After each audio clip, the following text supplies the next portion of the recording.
Sa edad na 8, mabigat na pasanin na ang dinadala ni Mark dahil sa kanyang malaking bukol sa likod.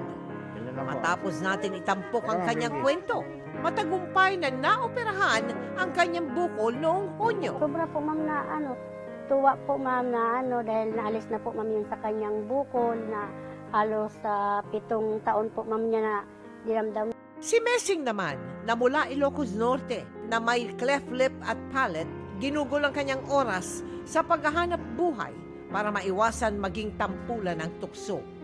Nitong Setyembre, matagumpay na ring napaoperahan si Messing. Salamat Dr. Hector Santos at sa Jimmy Kapuso Foundation at naoperahan na po yung anak ko. Si Berto naman na taga Pangasinan, ginagawang parang telescope ang kanyang kamay para makabasa. Bata pa lang kasi ay may katarata na ang kanyang mga mata. Sa tulong ng mga ophthalmologist, naoperahan si Berto at nagkaroon na ng liwanag ang kanyang pangarap na maging piloto.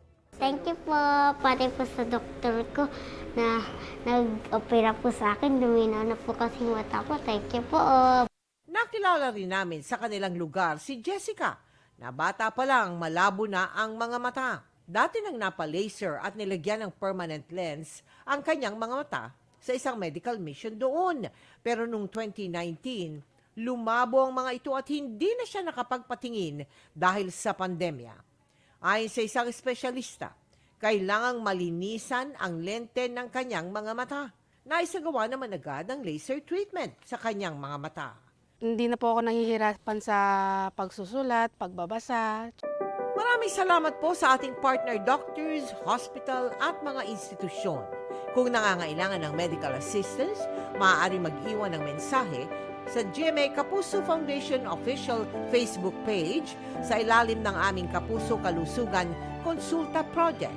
Sa mga nais makiisa sa aming mga proyekto, maaari magdeposito sa aming mga bank account o magpadala sa Cebuana Lulier. Pwede ring online via GCash, Shopee at Lazada.